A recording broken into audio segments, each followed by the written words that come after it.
Kiessling, who will talk about order and chaos in some trigonometric series. Thank you very much, Rowan.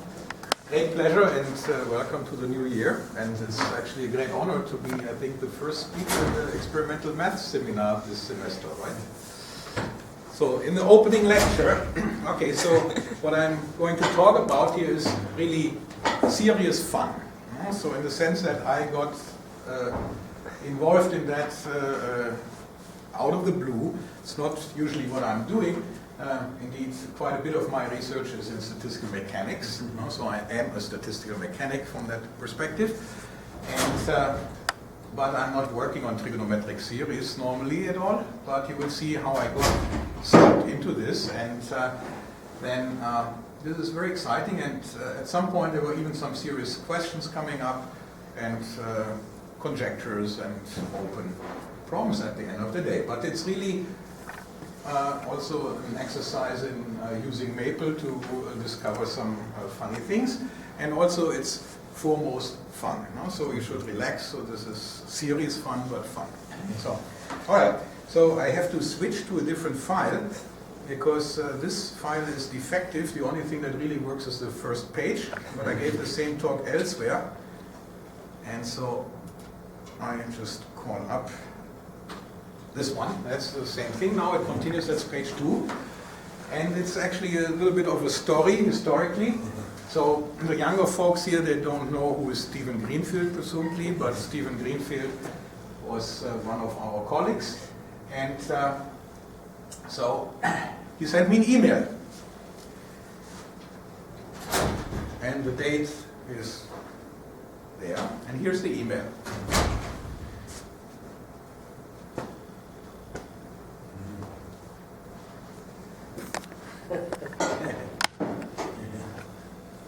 So there was an attachment, and here's the graph that he attached. So this is what he writes. So here's the graph of the 100th partial sum of the infinite series, whose nth term is sine x over n squared, and so on. Why does the graph have the tilt that it has? And by tilt he means that. So it's tilting up.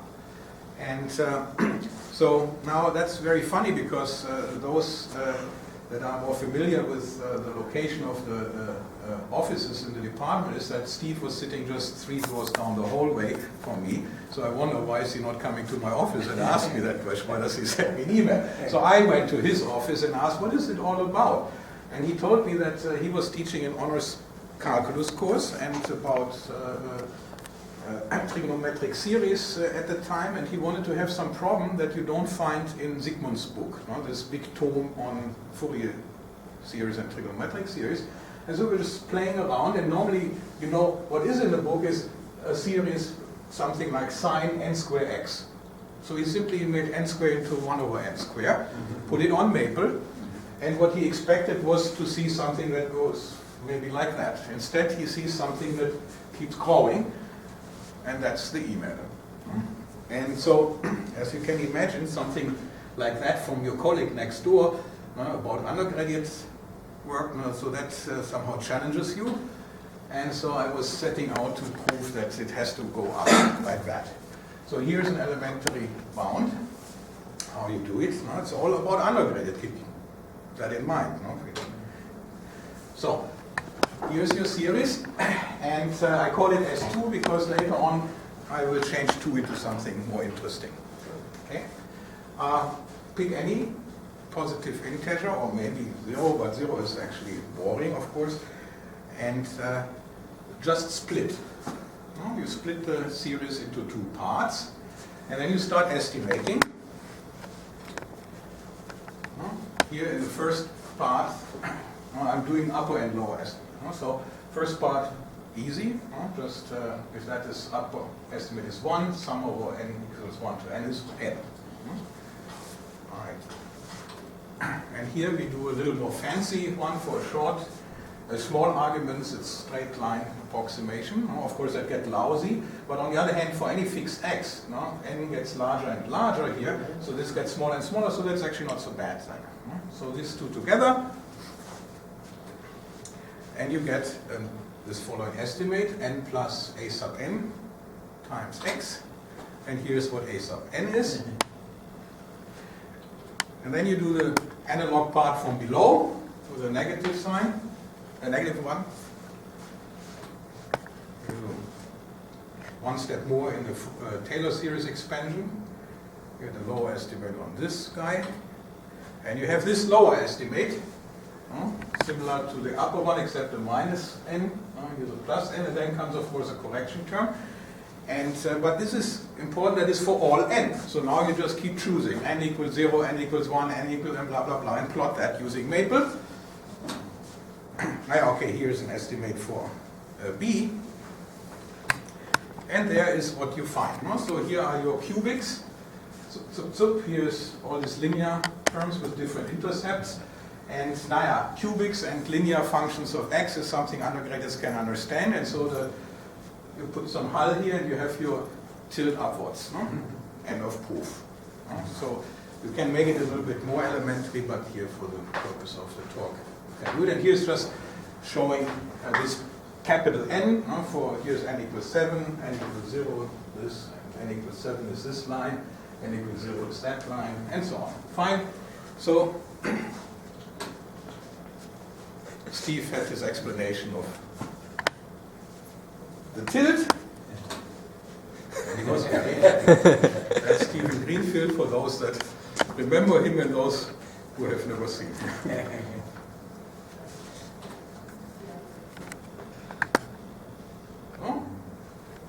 Completely clear. So these were these elementary bounds, okay, but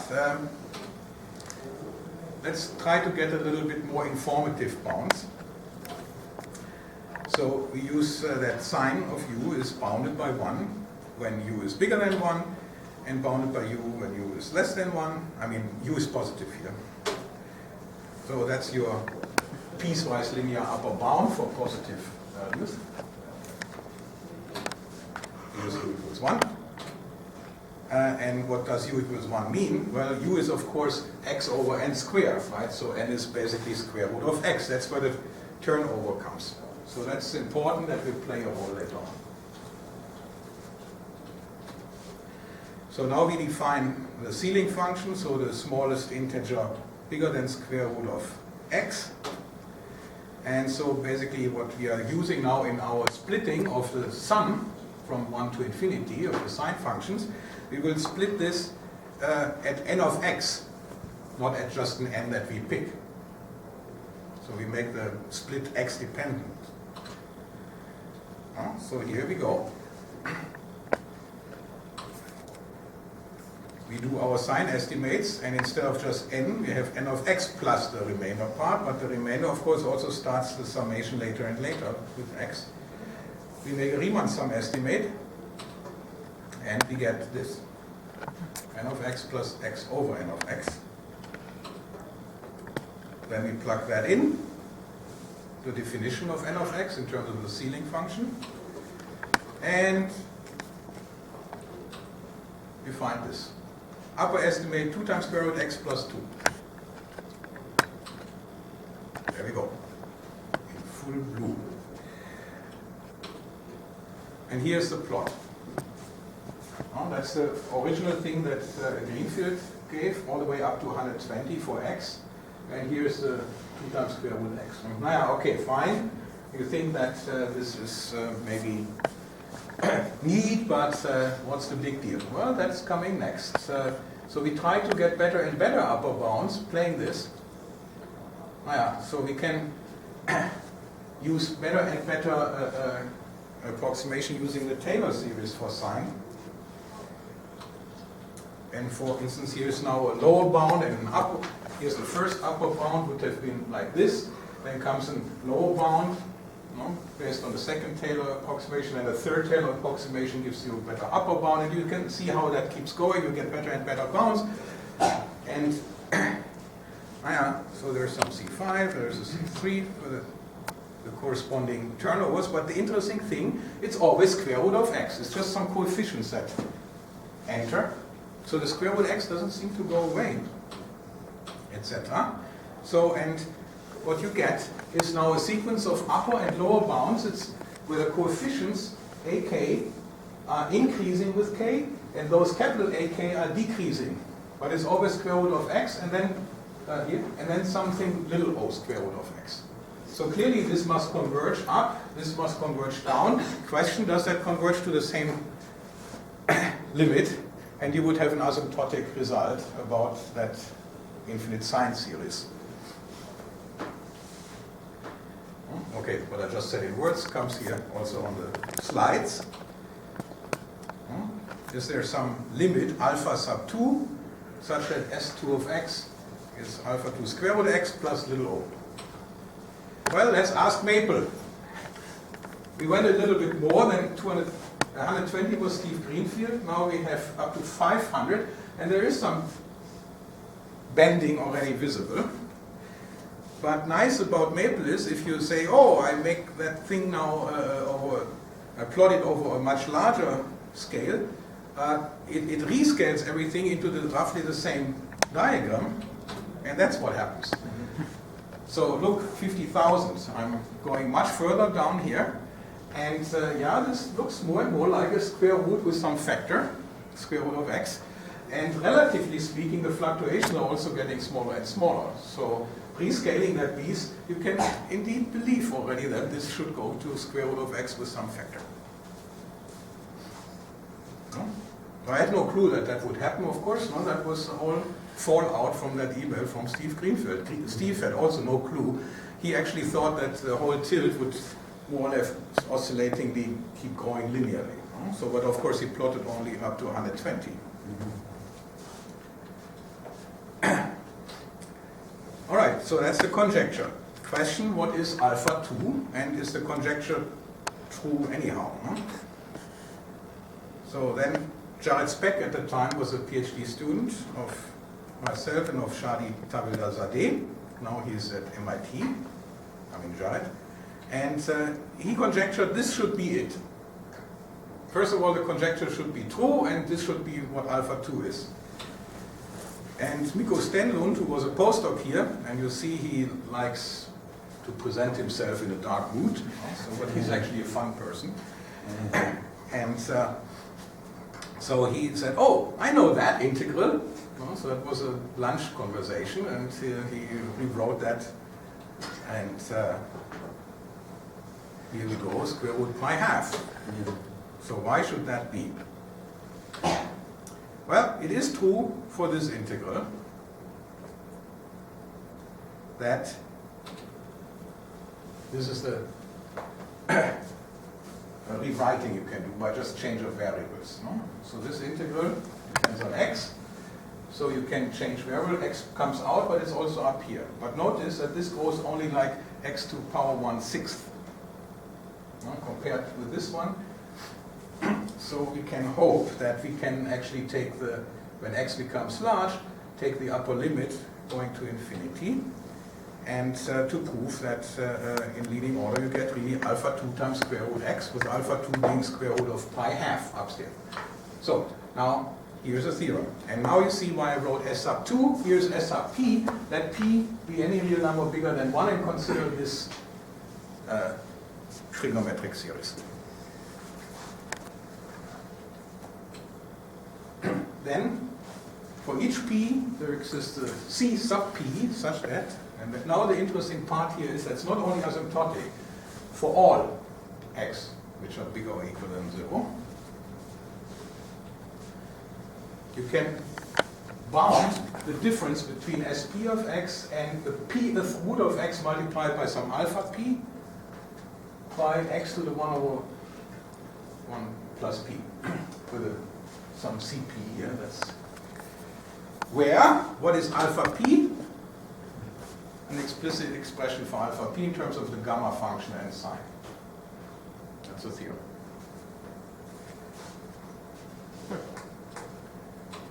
So let's once again sketch of proof. So what we seek is again an n of x, but it's not square root of x behavior, which we had before. That's not good enough. We tried first with square root x, but you get always an error term of the same order. That's not good.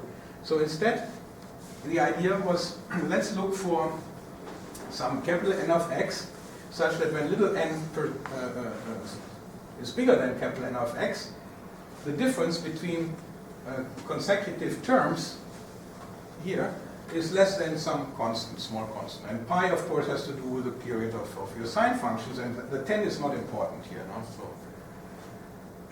but it should be, this should be sufficiently small so that you are sitting in a quarter period of the sine function. And what one finds is that this n of x depends on p, of course, and that's the ceiling function of this expression, but it is not the pth root of x, but it's the p plus 1th root of x. And then there's your 10 and your over pi in there. So if you chop your series at this n sub p into two parts, and then you can start estimating, then everything comes out right.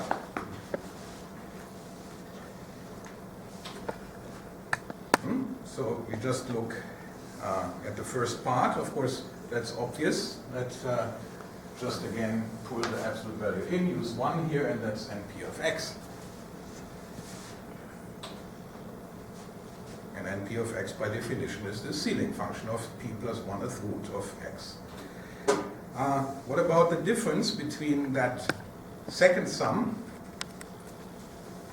and the conjectured asymptotic area of that integral here? No? So now instead of t2 minus 2, we have t2 minus p here.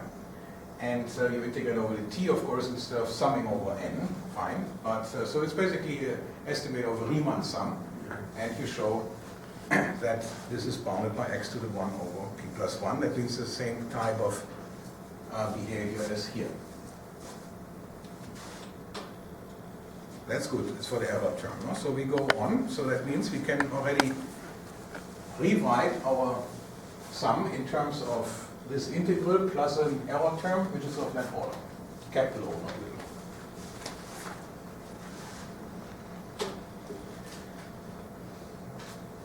Just change of variables for the integral. And now just discussion of the integral, right? The upper limit of integration, if you replace that by infinity, then you make an error which is of the same order. Wonderful, and that's all you need. And then that finally this integral can be expressed in terms of the gamma function, and that is the theorem. So of course that is only the sketch here. So when I say you can show, that's exactly where you have to put some effort in, but it's really all based on totally elementary math. There's nothing fancy about it.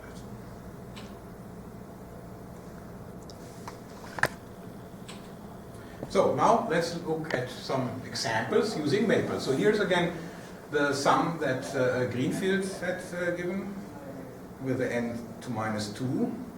And here is the asymptotic formula. And you see, wow, what do you mean by asymptotic? This is pretty good all the way down here, except of course for the fluctuation. Right? And indeed, as I said earlier, the theorem is not a statement about asymptotics. It says that the error is of a higher order root, but it's for all x that were positive. So this is a pretty good average behavior. Now we change to other p's. This here is now 3/2. Aha, looks okay too, even though here it looks a little bit more below. And but this is a curious case that I got Freeman Dyson interested in. Because when you look at that carefully, you see a kind of staircase structure, a little bit. So here, there's a little bit of a staircase here. Well, maybe when I stay too close here, it's not so nice, but here's a little bit, here's a staircase. So that means at some point these things start fluctuating for a while around some horizontal level and then take off again until they fluctuate around some horizontal level, take up again, here some bigger fluctuation here, and then later on it gets more noisy. But this funny staircase structure we didn't find for anything but for the 3/2. Of course, we didn't really make a complete survey of all kind of possible pieces. You didn't check all numbers. No. But anyway, so And why is this staircase structure somehow hiding there? And could be some number theoretical reason, but of course I have no clue. Anyway, so let's make P to be now square root of 7. Well, again, looks also pretty good, but fluctuations relative seem to be larger now. And one more, zap. Why that?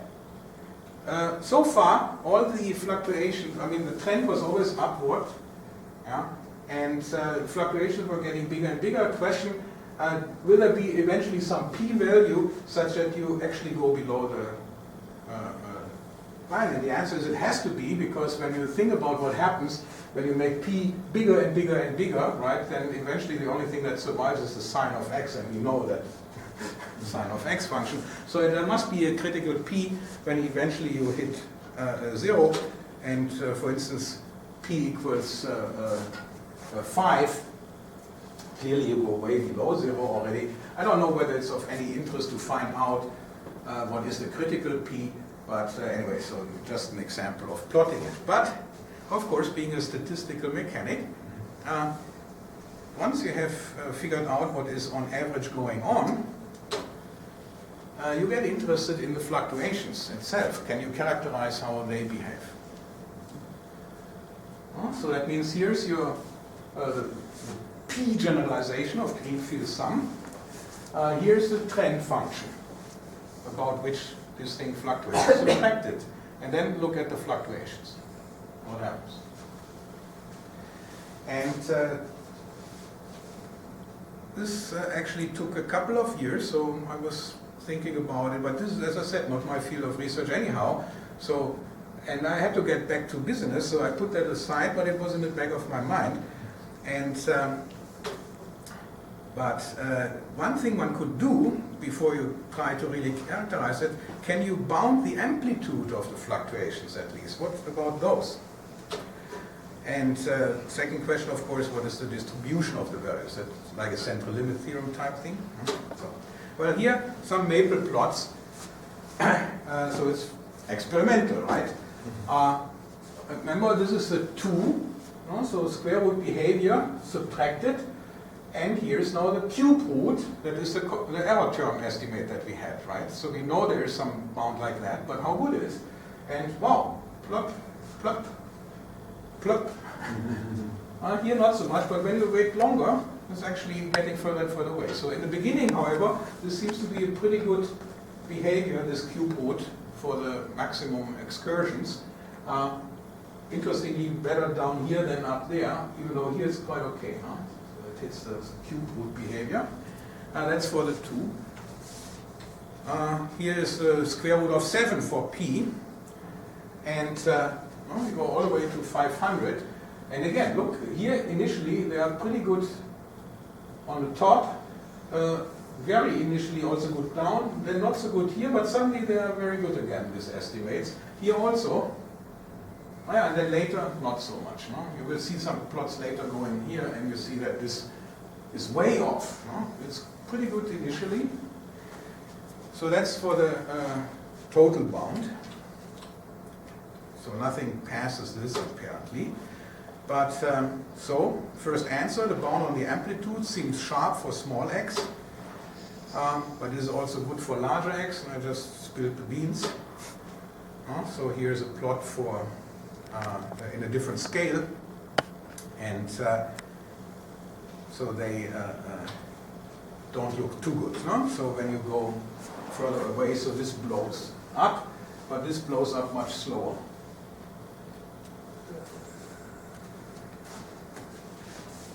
So first answer continued. Seems sharp for small x, but lousy when x gets too large. Now, yeah, so, well, all this was, anyhow, there was this occasion of celebrating the birthdays and contributions of 3 of the giants of statistical mechanics, Jerry Perkins, who was one of my postdoctoral mentors, Michael Fisher and Ben Widem here in Rutgers several years ago, and Joel invited me to give lecture to celebrate, and I thought, why don't we celebrate with this kind of material here? You know, this is fun. You know? Let's celebrate birthdays with fun. And so somehow I raised the issue about what the Riemann hypothesis might have to do with that. No? So now, why would I raise that issue? Think of the definition of S sub p. Yeah? Sine of x over n to the power p. So when x is very small, that becomes x over n sub p. Pull the x out, no? Sum over 1 over n to the p. Wow, there's the Riemann zeta. No? So that was my naive thinking. But anyway, so I gave that talk, I wrote it up, and then the referees were experts in analytical number theory, and that was one of the comments I got. Well, these are interesting questions, but if I suppose the Riemann hypothesis is true, then I can prove better bounds. No? And yeah, so that seems to be what people are doing. Sometimes assume the Riemann hypothesis is true, which presumably it is. There's lots of experts believe it is true, but if then it is true, analytical number theory actually gives you this behavior. So that's the difference that we are interested in. And so then for every epsilon there is an L2 function such that the L2 function of ln x, L2 function x, but this L2 function of ln x times this describes what this guy is doing. So this is very erratic, but this is not erratic, and gives an idea of the fluctuations. Doesn't necessarily mean you get a good bound, because L2 function, erratic, could also have a gigantic excursion, but there is some extra trend which is not erratic. No? And but how on earth does the Riemann hypothesis enter here? No? I told you there's Riemann zeta function, yeah, but that was very naive, that's small x. This was not at all about small x, yeah? This is all x. So, and so I fortunately have had some tutors here. So change variables, change x to r, which is just 1 over x to the 1 over pth power. So now instead of s sub p, we define capital R sub p, which is of course just the same thing expressed in terms of r instead of x. Alrighty, but now you have n and r downstairs, and it is pth power of 1 over m r. Now, you do something which the combinatorics people also like. You take the Mellin transform. Right? You see lots of approval from the audience. You take the Mellin transform of this r sub p. So Mellin transform in parentheses as a function of s now happens to be zeta of s times 1 over p gamma of minus s over p sine blah blah blah. So Mellin transform, by the way, oops, no chalk. Chalk, great. Here, thank you, right in front of me. So if you have a function f of x, okay, so then you can take the Mellin transform of f as a function of s, is the integral from 0 to infinity f of x times x to s minus 1 dx. So it's, oops.